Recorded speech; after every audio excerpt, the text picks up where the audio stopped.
There are a lot of businesses in GTA Online, and today I'm going to be ranking every single one of them from best to worst in the ultimate business tier list. Not just based on the money that they make you, but also how good of a property that they really are. Starting with the Acid Lab, which takes the best spot for many reasons. The first one being just how easy it is to set up, as you only have to complete the first dose missions, taking less than 1 hour to do and earning you up to 400k in first time bonuses. As for the business itself, it is one of the best passive income businesses that any type of player can start, generating you $60,000 in profit per hour. Not only that, but a full Acid Lab will sell for just over 500k with the high demand bonus. And speaking of selling, there are extremely solo friendly missions, as you will only ever get one sell vehicle, which is the delivery bike, which you can also customize inside the Freak Shop, along with the Acid Lab, because you can add mines, armor plating, and even ramp options to the Acid Lab, which turns the Acid Lab into a beast. So not only is this a great business, but it also offers some other great features too. And that is why it is going in the best spot on this list. Another business that is going into the best spot is the Agency, which is the most versatile business in the game, offering 4 of the best ways to make money, as well as many other benefits, such as it being the only property where you can equip a Mani tech to vehicles, which will turn regular vehicles into some of the most armored in the game. And of course, if you have the armory, you can purchase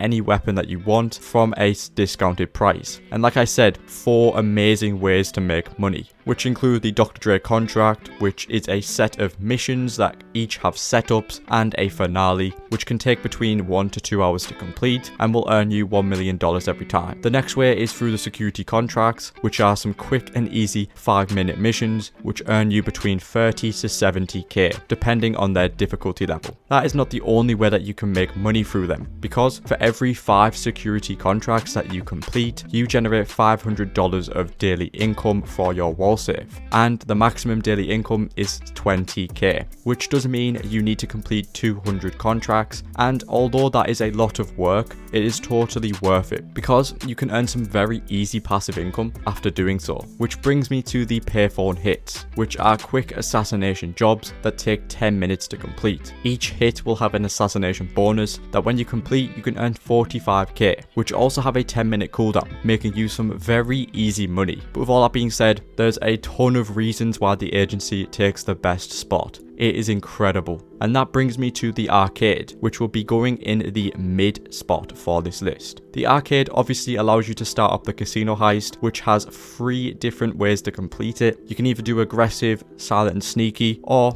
everyone's favorite, the Big Con. This heist is a lot of fun to complete, and it can be done with 2 or more players, but depending on what targets you get and the cut that you receive, you can earn between $1 million to $1.5 million.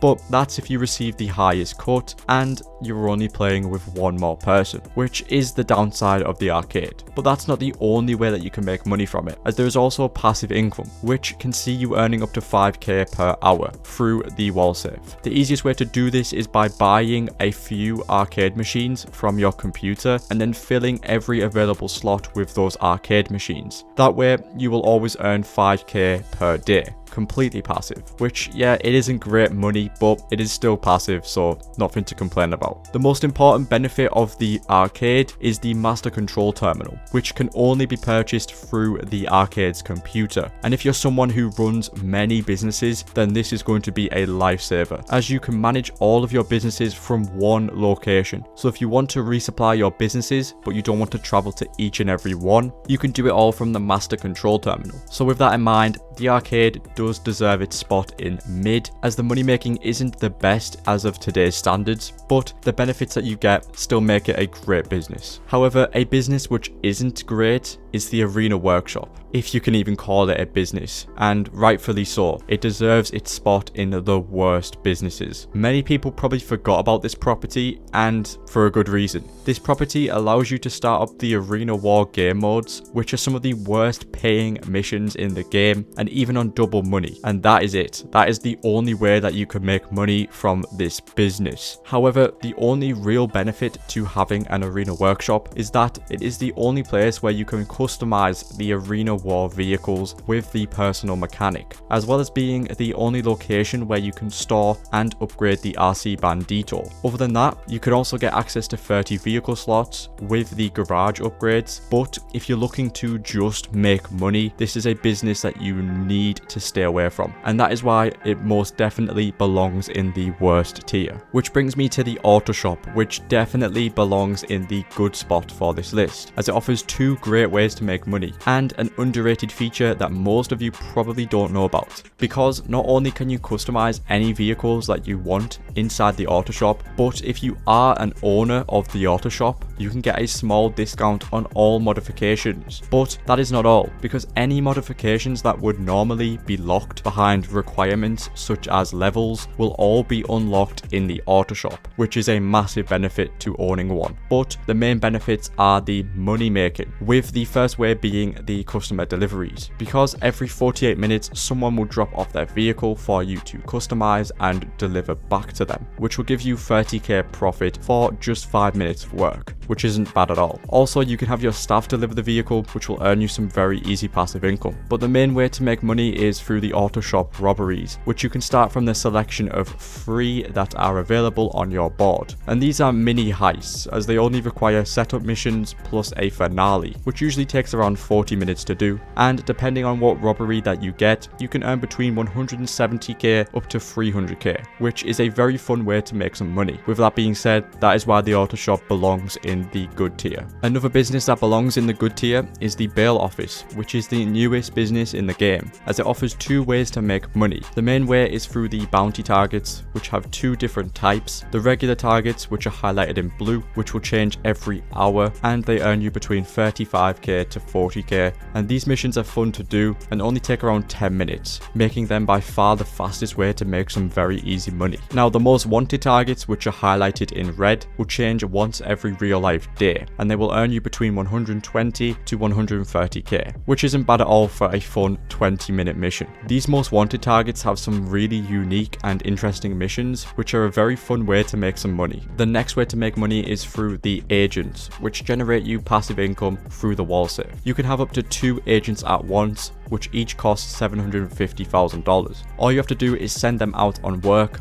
and they will take 48 minutes to return, making you 5 to 10k each, which you can collect whenever you want. Not bad for pressing a few buttons. And that brings me to the bunker, which is once again in the good spot. The bunker is a great passive income business, as it can generate you up to 60k per hour, putting it on par with other great businesses in the game, such as the Acid Lab. But the cost of the business and its non-solo friendly cell missions are the only downside, as just like every other business, if you want to make the most money, you will of course need both the staff and equipment upgrades, which can see you spending up to $1.7 million for the bunker. However, a full bunker will sell for $1.2 million, but like I mentioned, as a solo player, this can be difficult to sell. Not impossible, but difficult, even with the new changes, because for every 1.5 bar of stock, there will always be 1 cell vehicle, which means you will have 4 vehicles for a full bunker. However, when selling solo, you now have a 45-minute timer, which will make certain missions such as the monster trucks and doom buggies a lot more manageable. But even so, the doom buggies and Merryweather insurgent missions can be a little tight for time.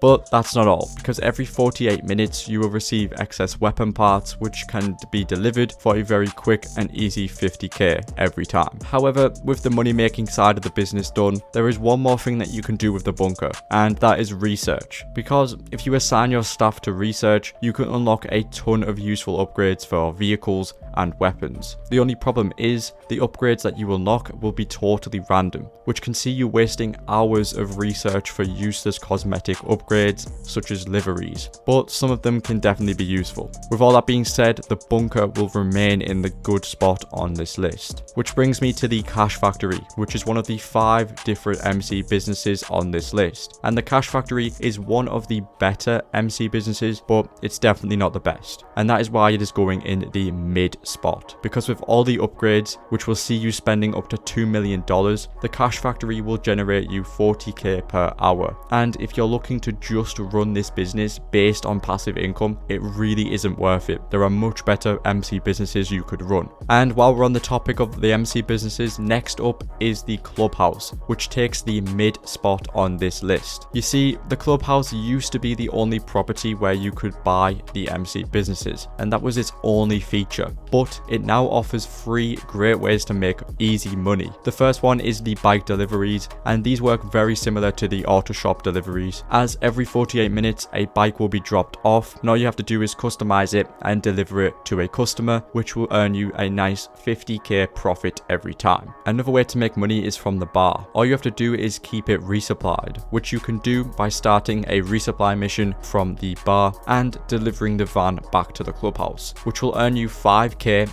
every hour passively, and this will happen for 4 in-game days, earning you a very easy 20k. All you have to do is keep on top of it if you want to make some very easy passive income. And that brings me to the final way to make money, which is the Clubhouse contracts. These are small 10-minute missions which can be started from the board in your Clubhouse, and these will earn you around 30 to 40k depending on what mission you get. So overall, there are some very easy ways to make money with the Clubhouse, and that is why it is in the mid spot. And that brings me to the Cork Lockup, which I will be putting into the good spot. The Cork Lockup is the best MC business as it generates 72k per hour with all upgrades, making it a great passive income option because a full Cork Lockup will sell for over 500k. However, with this in mind, the only real downside to this business is the sell missions, which can be said for literally every other MC business. Just like the bunker, they also received a 45-minute timer when selling solo,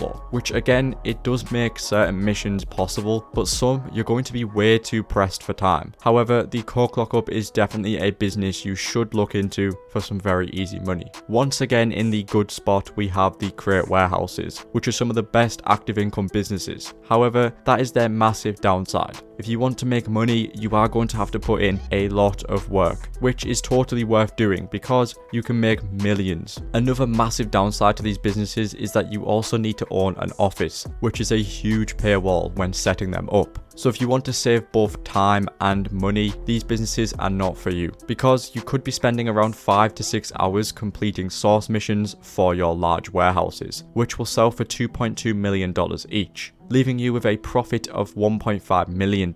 However, there is a method that you can use. Instead of sourcing crates yourself, you can have your staff do it for you. This saves a lot of time and increases profits. Then all you have to do is wait for double money events and sell each warehouse for $6 million.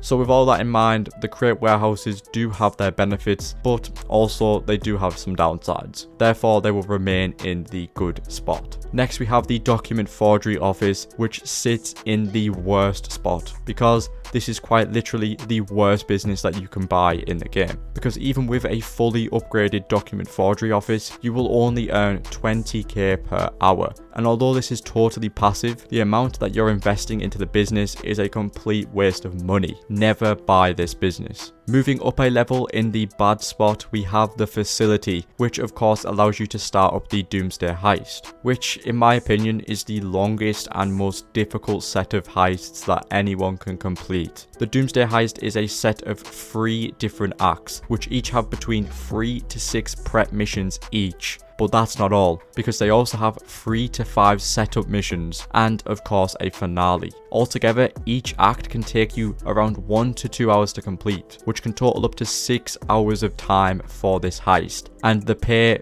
really isn't worth it, because completing all acts can earn you between 1.2 million to 2.2 million, and that depends on if you're splitting it between 2 players or a full squad, which obviously brings your earnings down much lower, which for the time that you actually spend doing the heist is complete garbage. But with the heists out of the way, what else can the facility do? Well, it is of course the only property that allows you to get the orbital cannon, which can be seen as either a downside or or a bonus depending on the type of player that you are. With all of these factors into play, the facility is not a business I recommend you buy. Although the heists are fun to do for a first time playthrough, they are not something that you can repeat to make money, and that is why it is in the bad spot. Next up in the mid spot is the Hangar. Now, a few years back, I would have put this business in the worst spot, no questions asked, but that was until huge changes were made to them, because they actually make a great business now, but it's still nowhere near the best, for many reasons. Because again, just like the crate warehouses, if you want to make money, you need to be putting in a lot of work, as you could be spending anywhere from 6 to 7 hours completing source missions in order to fill up one type of product. But that is if you're a solo player, which is again a massive downside of the Hangar, because this is not a business you should be running if you are playing solo, but it will be worth it, because a full cargo type can sell for $2.2 million up to $2.5 million, which means you're earning around 300 to 500k per hour, which is all active work. But when it comes to selling, solo players finally have something to be happy about, because you will only ever get one sell vehicle, which can see you going to several locations or sometimes just one location, earning you millions for a quick sell mission. Overall, the Hangar can make you the most amount of money from any business, but you do have to put in a lot of work to see the results. Which leads me to the high-end apartments, which I will be putting into the bad spot. This business is one of the OG ones, and the main feature is starting up the OG heists, which are some of the most forgotten heists in the game. But maybe that's for a good reason, because although they are fun to do, the money that you make really isn't worth it. There are 5 different heists that you can start from inside the apartments, starting from Fleeker Job and ending with the Pacific Standard Job, which will earn you between 250k up to 1.2 million. And these can take between 5 to 6 hours to finish. They're a lot of fun to do, but they are not something that you can just add to your grinding routine. However, you can potentially earn $10 million from these heists by completing the Criminal Mastermind Challenge, where you need to complete all heist setups and finales in order on hard difficulty with the same team and without losing any lives. This is by far the most painful way to make $10 million, but also some very good memories. But chances are you need a solid heist crew to help you, as this can cause some serious pain when trying to complete it. But for those who do, you are definitely rewarded. And that brings me to the Kosatka submarine, which of course goes in the best spot. I would have put this lower due to the many nerfs that the Cayo Perico heist has received, which includes a 2-hour cooldown for solo players. But even with all of the nerfs, the Cayo Perico heist is still the best money maker out of anything else in the game, making you between 900k up to 1.5 million per hour, depending on the targets that you get. And no matter the skill that you have, the setups are some of the easiest to complete in the game. But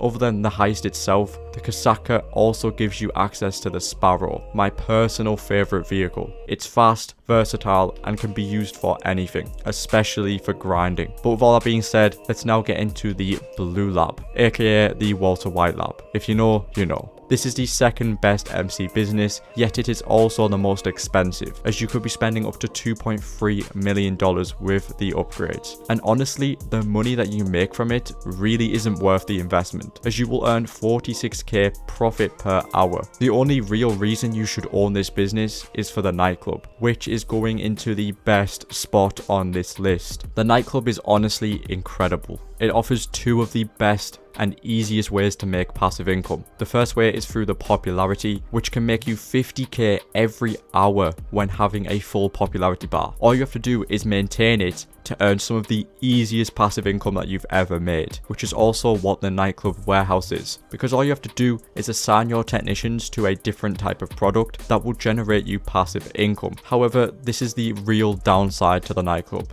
because in order to actually assign the technicians to the product, you need to own a certain business in the game that is linked to that product, which includes the cargo and shipments, which is your crate warehouses, sporting goods, which is the bunker, South American imports, which is the Coke Lockup, pharmaceutical research, which is the blue lab, and finally cash creation, which is the cash factory. The only reason that I mentioned those 5 product types is because they are the most profitable, making your warehouse 50k per hour. So if you want to make money with the nightclub, you need to own those 5 businesses, and that is the only reason you really need the cash factory and the blue lab, as they don't really generate you good money themselves, but with the nightclub you will earn the easiest passive income in the game. It's as simple as that. You assign technicians to product and you make 50k per hour. It's incredible, but it does get better. When selling, you will only ever get 1 sell vehicle, which makes it even better for solo players. So with all of those factors, the nightclub is definitely the best business in the game, for sure. Up next we have the casino Penthouse, a business that most of you probably forgot existed, and it's going into the bad spot on this list.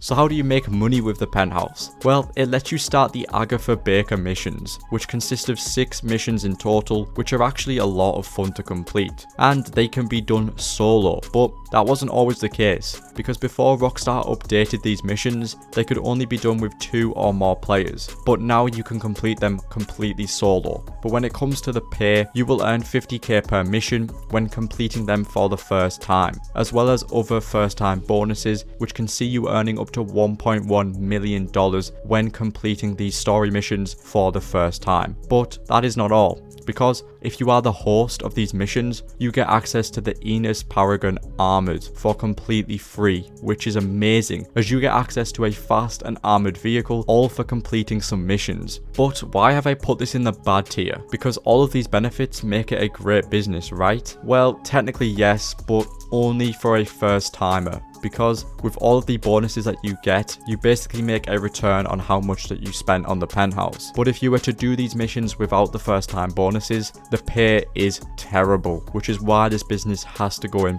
the bad spot. Moving on to the good tier, we have the Salvage Yard, which takes this spot for many reasons. The Salvage Yard offers 3 great ways to make money, and the main one being the robberies, which is very similar to the auto shop robberies, as they have a few setup missions you need to complete, plus a finale, and each robbery will have you stealing a target vehicle which you can sell when delivered back to the Salvage Yard, and this can earn you between 200k up to 400k depending on the target vehicle that you are stealing. But here's why I didn't put this business in the best spot, because you can only complete 3 robberies per week, as there will only ever be 3 robberies available for you to start, which will change with every weekly update, and that is a massive downside to this business. But that brings me on to the tow truck service, which are small 5-minute jobs where you collect a vehicle with your tow truck and deliver it back, which will earn you 30 to 40k per vehicle. However, this will take 48 minutes for the vehicle to be salvaged before you receive your money. But that's not all, because every time you complete a tow truck mission, you earn passive income through the wall save, which will max out at 24k per hour, which can be some very easy money, although you will have to keep doing these tow truck missions in order for the safe to keep making money, which again is a massive downside. But now let's move on to the vehicle warehouses, which are going in the mid spot. These work fairly similar to the crate warehouses, only this time you're stealing and selling vehicles, which does also mean you have a paywall, as you do need to own an office in order to set up these businesses. And again, just like the crate warehouses, you need to put in a lot of effort to make money, and I mean a lot, because the vehicle warehouses have 3 types of vehicles that you can source and sell: standard range, mid-range and top range. Top range will earn you 80k profit per vehicle. Here's where the massive problem comes with this business. You can't just choose which vehicles you get when sourcing, which doesn't always mean you are going to get top range vehicles. However, there is a way to get just top range, but it requires a lot of work to do. You will have to fill up your warehouses with 10 standard range and 10 mid-range vehicles, which means you will only ever get top range vehicles when sourcing, as long as you keep those 20 vehicles inside your warehouse. You see, the problem with this is you're going to be spending hours upon hours filling up your warehouse with standard and mid-range vehicles, but once you put in the work, it can earn you up to 200k per hour selling just top range vehicles, which isn't bad, but with all of the downsides to the business, it definitely deserves the spot in mid. And that is me being quite fair, to be honest. And finally, we have the Green Farm, the Devil's Lettuce, which is the second worst MC business, and it takes the worst spot for this list because this business will generate you less than 30k profit per hour. And again, I know this is all passive because all you have to do is buy supplies and you get money, but even with that, this business is not worth running at all, and that is why it stays in the worst tier along with the document forgery office. Whew, okay, that was a lot of businesses, but hopefully this helped you make a decision on which ones you should buy and which ones you should avoid. If this did help, be sure to subscribe and drop a like on it, as well as check out more guides that are on screen now, and I'll see y'all in the next one.